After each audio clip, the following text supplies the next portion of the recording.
over to you. There we go. So Alice Gomm, how to be an FS coach. Thank you very much. Excellent. Right. Good evening, everyone. Welcome to my talk on how to be a great FS coach. So a little bit about me.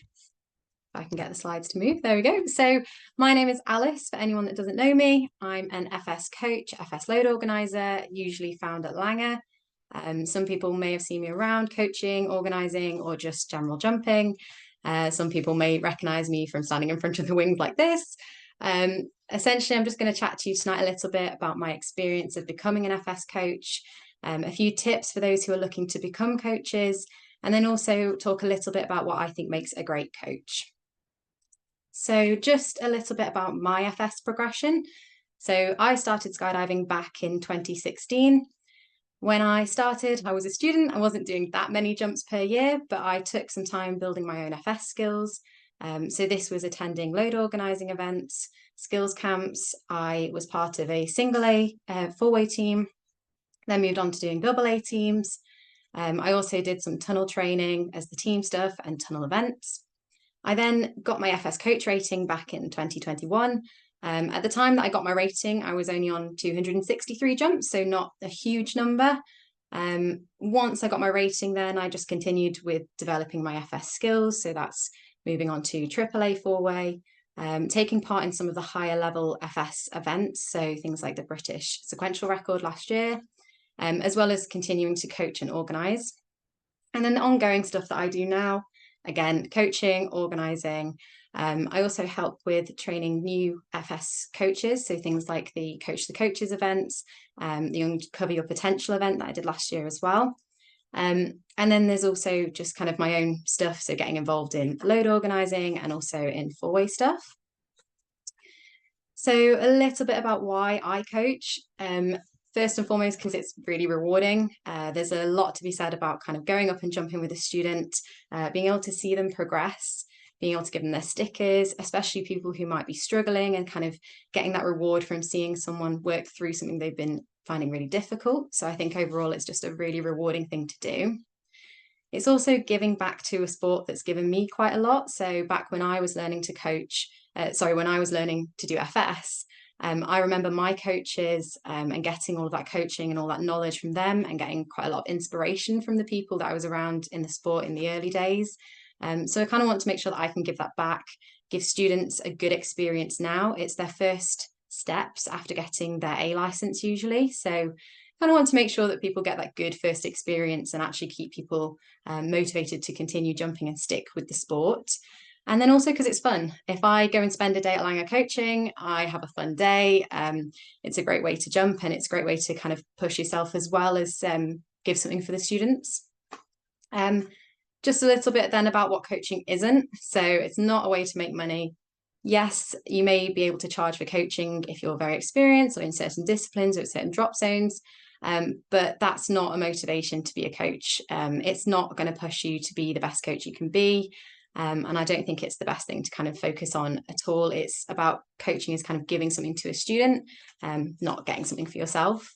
And in the same vein, it's not free jumps. Again, yes, you don't pay for your jump ticket when you do coach, but the jumps involve a lot of preparation, the briefing, the debriefing, and the work for the student.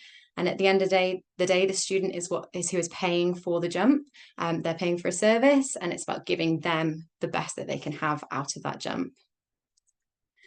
So then just a bit of background about how I became an FS coach. So for myself, it took about a year of actively working on the rating. That doesn't mean it has to take a year. Some people can do it a lot quicker than I did, but just kind of give people a heads up. It's not something that happens overnight. You can't just walk up to the drop zone and get your rating. So it does take a little bit of work. So for me, I started off by reading through the FS Coaches Manual. So just kind of that manual that gives all of the advice for coaching, kind of lists everything that you should know.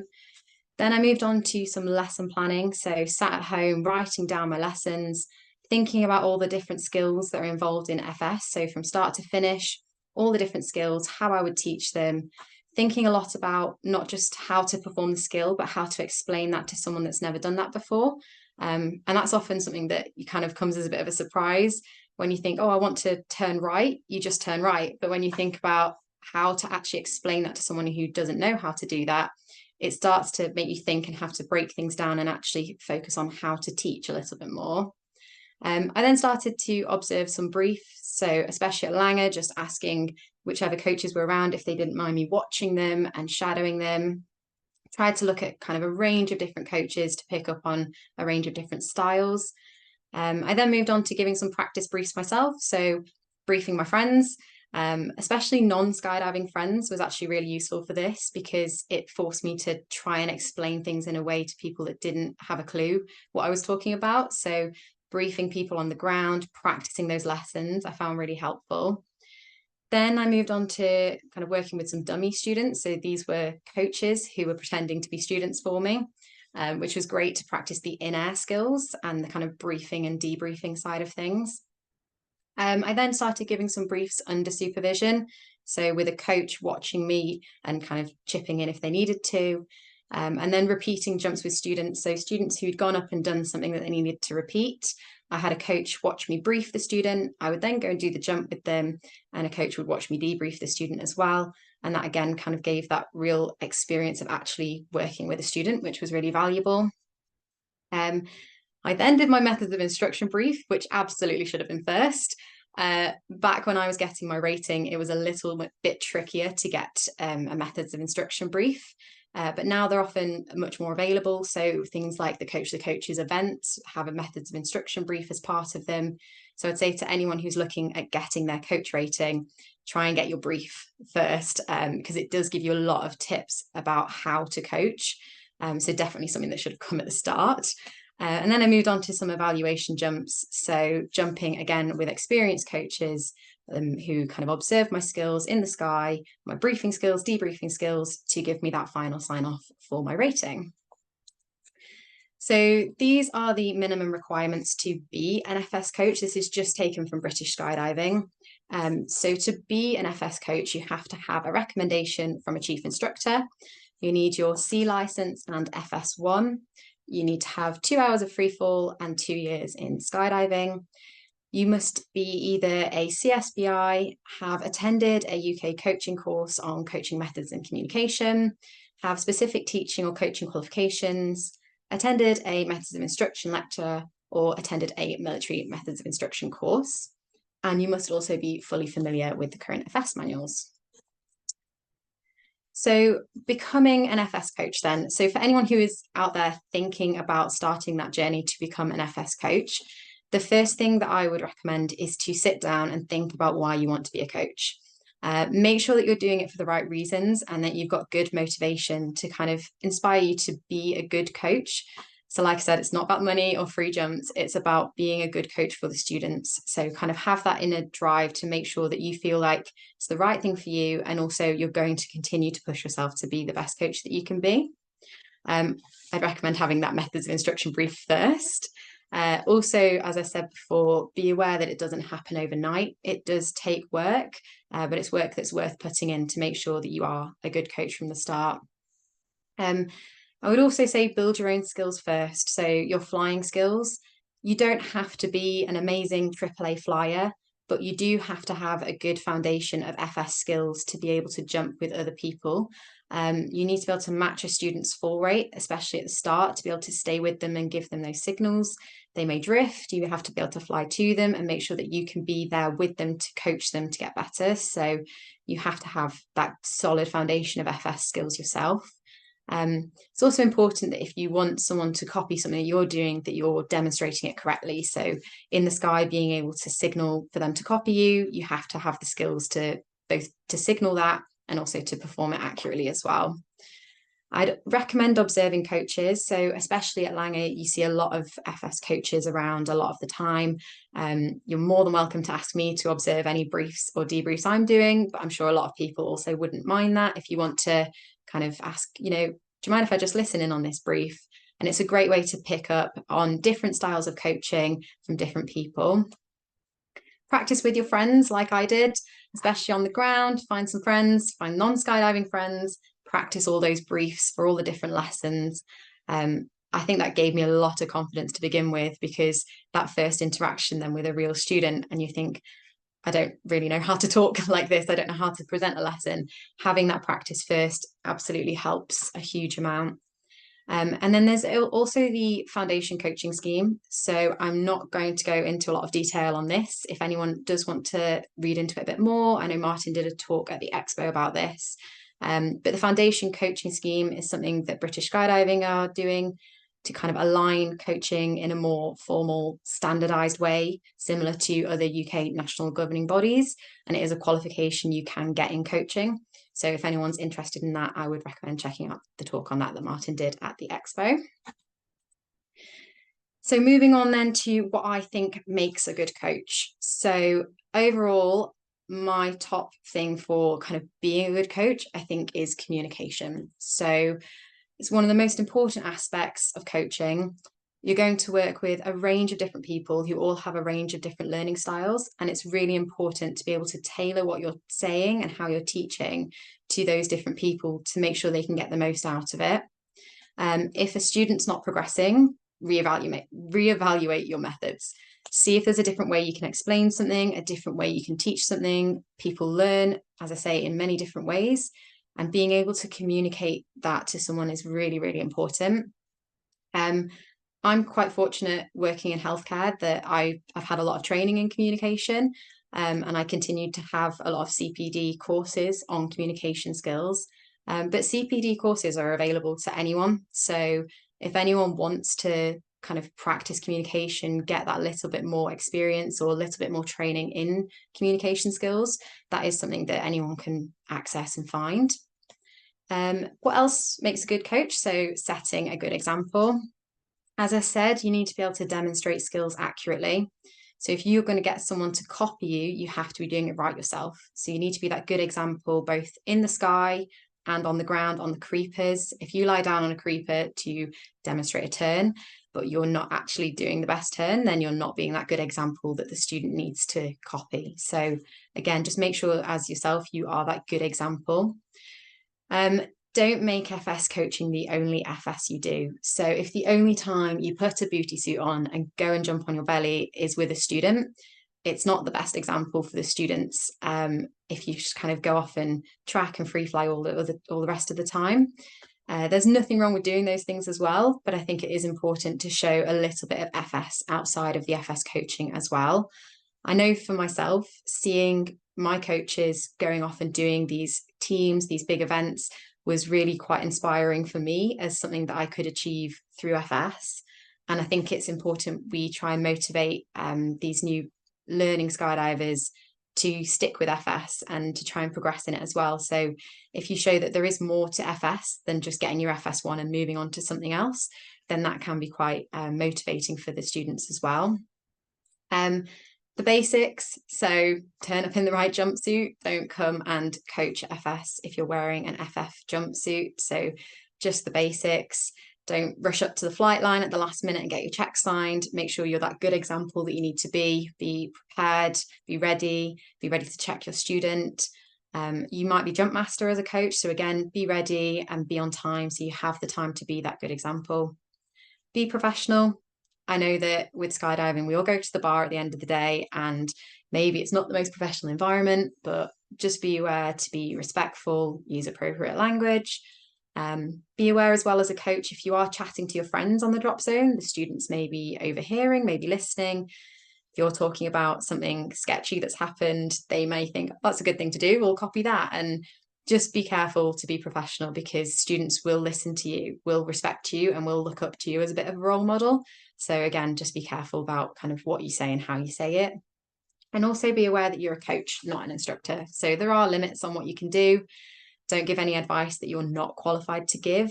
Don't go trying to change any students' emergency procedures or trying to deploy their parachute. Know the limitations of what a coach is meant to be doing as well.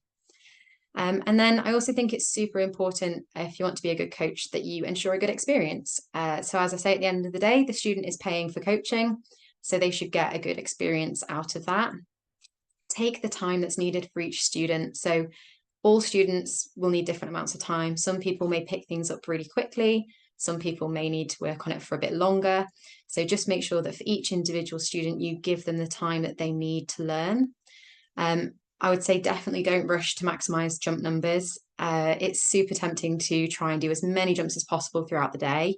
But actually, for a student, if they turn up and maybe do 3 or 4 really well prepared, really well briefed, really well debriefed jumps, they'll probably learn just as much and progress just as much or even more than if they do 7, 8 really rushed, scrappy jumps that haven't got that same level of preparation and learning.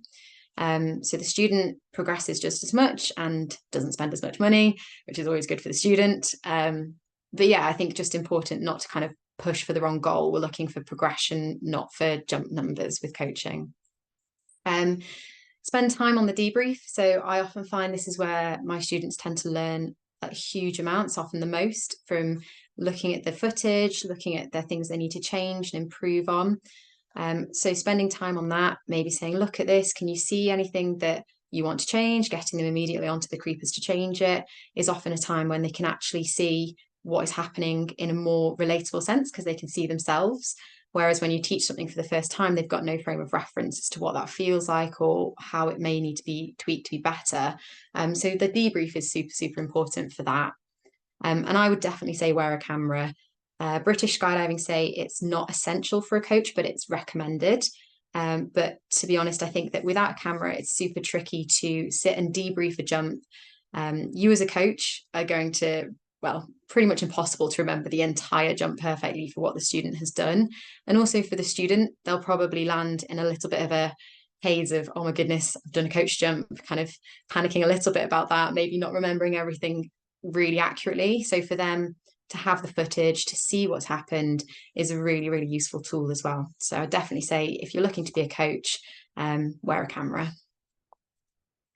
And then after you have your rating, so once you have your FS coach rating, one thing I would definitely say is never stop learning. So whether that's learning in terms of skills or learning in terms of coaching, I think that looking at other coaches, even now, I listen to other coaches briefing and debriefing, and I pick up things from them about how they coach, which I think are really useful. I've learned in the last year even different techniques for coaching different skills. So it means that even though I have my set technique that I tend to go to, if someone's not progressing with that technique or if it doesn't really work for them, I've got other things I can draw on and use for them to try and make sure that the students still can progress and can get the most out of the lessons. I would say keep getting coaching yourself as well. So whether that's kind of in the sky, in the tunnel, or as part of a team, it's super important to keep your own flying skills up to date. It means that you then have those up-to-date techniques to pass on to your students.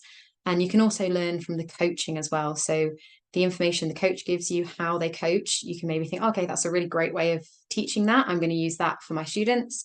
Or actually, I don't like the way that that was taught, or I don't like the method they're using there. And then making sure maybe you don't use that. So you can kind of learn from that experience as well as to what would be best for your students.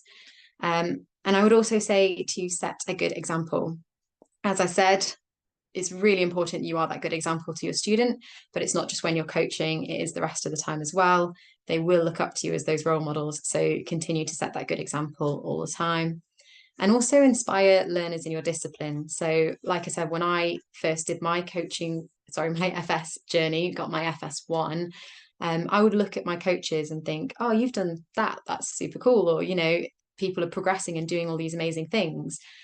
So I think it's really good if, as a coach, you can kind of push yourself into doing those things, keep progressing in FS yourself and set that really good example and that inspiration so that those new learners who come in and try and learn FS see actually it's worth sticking with it. It's good. You can progress and do a lot of fun things with FS.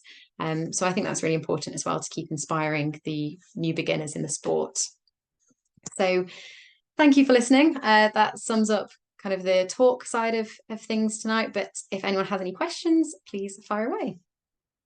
That was awesome. Thank you so much, Alice. I've got questions coming to me on my phone. Thank you guys for those. And we've also got some in the chat. So let's start in the chat area. So Alex says, what differentiates a great FS coach from a good FS coach?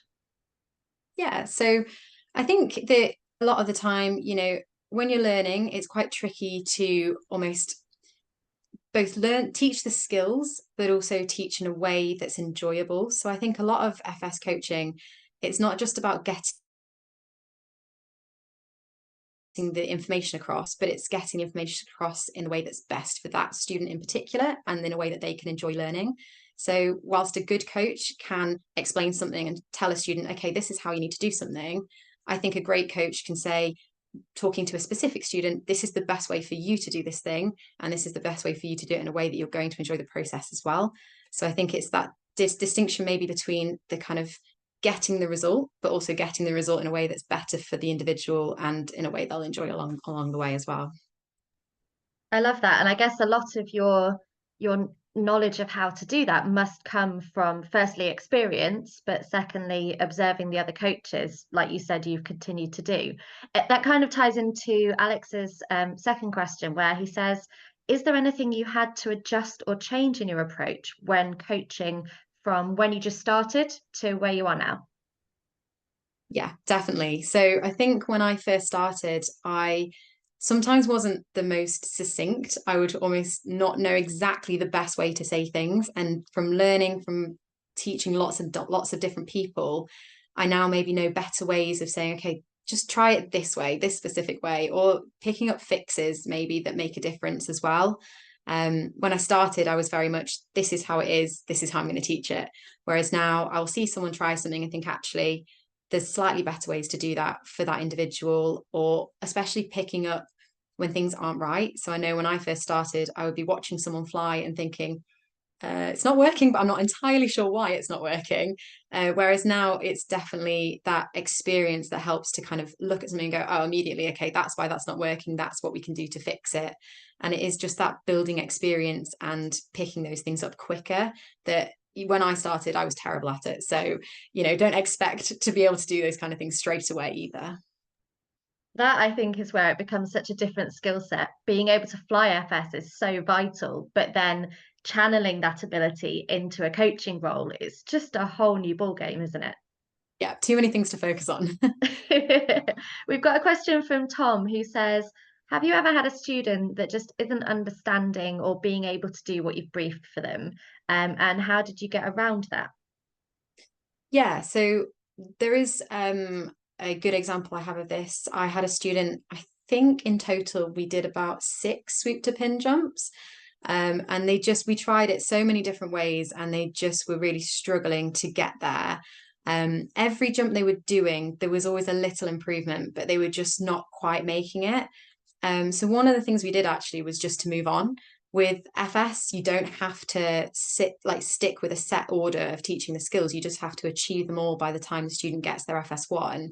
So I think he was getting himself quite frustrated. And every time he'd go up and be like, oh, I know I'm not going to be able to do this because I've shown I can't do this yet. So we just moved on, did his qualifying dive. So rather than getting the sticker at the end of that, it was just the demonstration of all the other skills in one go. He did that, absolutely smashed it, went into the next jump then with loads of confidence, and went and smashed his swoop to pin as well. So I think sometimes it's just not getting too hung up on something that's not working. We did try lots of different techniques of teaching it. And as I say, he was progressing, but I think it was that confidence he needed in himself. So maybe going back to something that someone knows well and knows they can perform really helped in that situation. And then also just like seeing that improvement on every little jump then meant I knew when he did it, he absolutely could do it.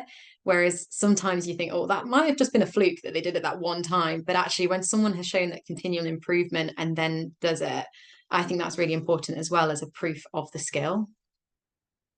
It's such a vital thing, isn't it, as FS coaches, to know that your student can go and jump successfully with their friends.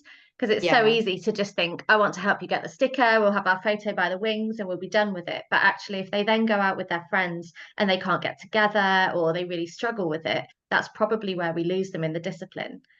Have you definitely. got any? Oh, sorry. Go on, go ahead. Oh, I was just going to say, I also had that happen where I went and did a qualifying jump with someone, and they did technically, on paper, get enough points and were safe enough to get their FS1. But I just didn't think it was what they could achieve. And I felt really bad at the time, but I just said, look, let's go and do this again. I think they were a little frustrated, but we went up. They did more than twice the number of points on the next dive. They landed and they were just like, thank you. I'm really happy because now I actually feel confident going and jumping with my friends. So sometimes it is just pushing the student a little bit more so that then they are more ready to go off and do their own thing. Definitely. I think that's such a nice goal to have for them as well, to know that you can be confident as a coach that they will go off with their friends and they'll be able to do it. We've got some more questions as well. So we've got, here's a nice easy one for you, Alice. What is your one top tip for coaching? Oh gosh, one. Okay. One top tip. Or maybe Um, not even just one. Let's say there's going to be people watching this who are working towards their coach rating. And you've hmm. mentioned lots of things that you've done, from being in the four-way team, being a P, being part of the record stuff, the big race stuff, getting coaching yourself, everything that you've done. Is there any one thing that kind of stands out to you as being more important? Or is there like a brief kind of, these would be the top things that you'd send someone to do if they're on that same journey? I think definitely practice. Absolutely practice in everything. So in the actual in-air skills, keep practicing those in all the different things, like you say, the different ways of going and jumping, and practicing all of your briefs. The more you say things, the more you do it, the more you actually get confident at doing it. And practicing with students as well. Whenever someone is repeating a jump, if you can go and jump with them, that's really useful. So I definitely just say practicing everything. Make sure you're practicing the right thing. So do get someone to observe you and to kind of highlight if you are doing things wrong, because it can also be easy to slip into bad habits. But yeah, definitely, I think practice just all the time. I am still learning every time I do a coach jump, every time I do something coaching related, I still feel like I'm learning myself. So I think the more you do it, just the better and better you get. What do you think is the most difficult FS skill to coach people? So the one that I think students struggle with the most is side slides. Side slides or sweep to pin, to be honest. But I think the one that I definitely find people struggle with is side slides. I definitely find that it's a skill. It's almost easier to prepare them on the ground and just say, like, so many people struggle with this, so don't expect to go and nail it on your first try. So for those that do, fantastic, they're really happy. And for those that don't, at least they've had that bit of preparation before they go and they've got the realistic expectations. But again, it's just that technique on the ground of saying, look, this is how it needs to feel.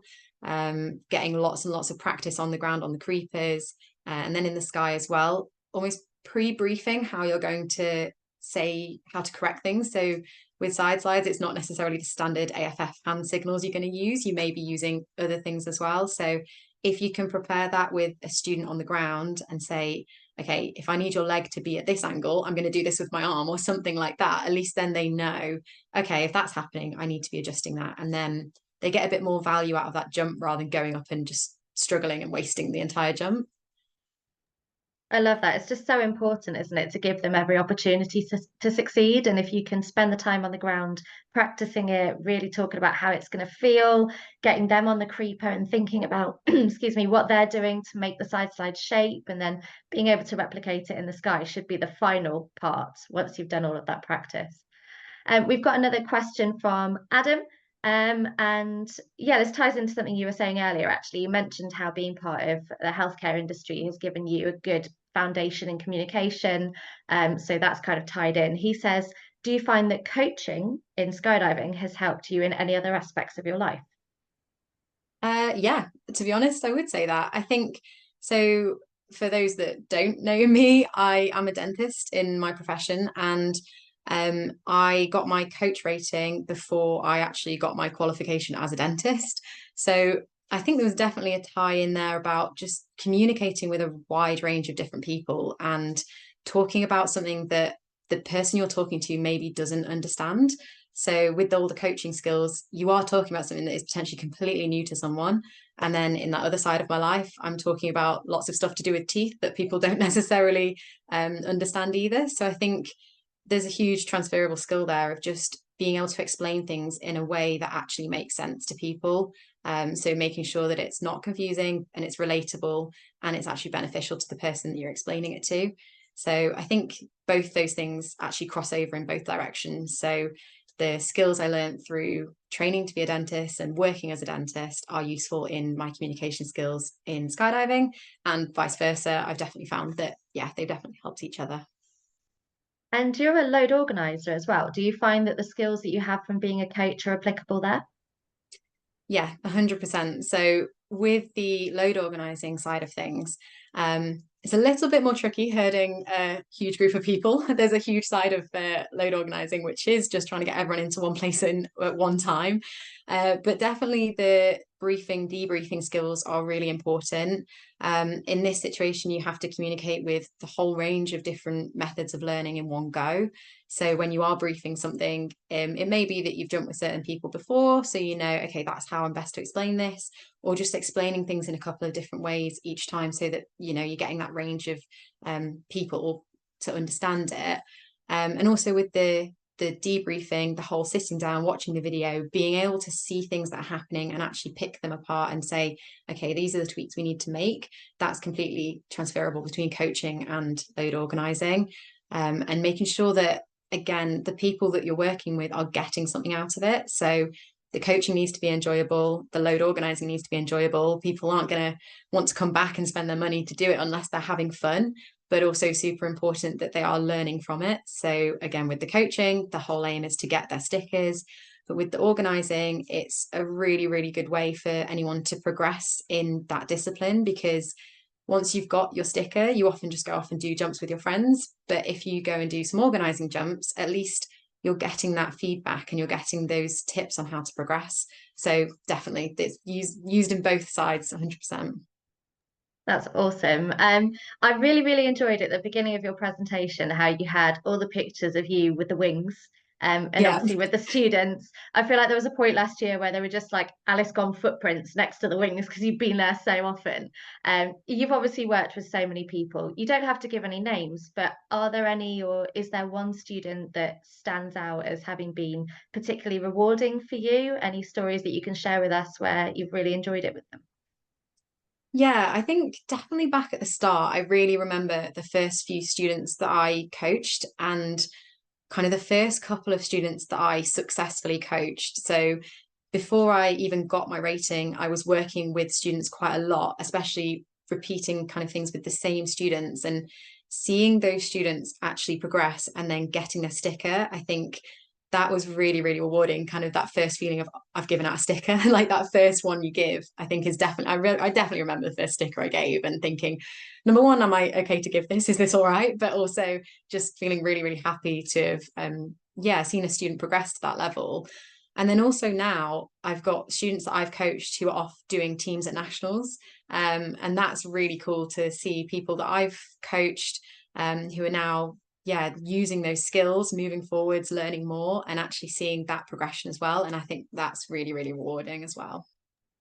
That's really cool, isn't it? I think that's definitely the dream, isn't it? If you can see your students performing really well and maybe even beating you at the Oh nationals, yeah, that's when you can be like, definitely. I've One day nailed I want to see them like, yeah, it. be on the top of the podium. That'd be great.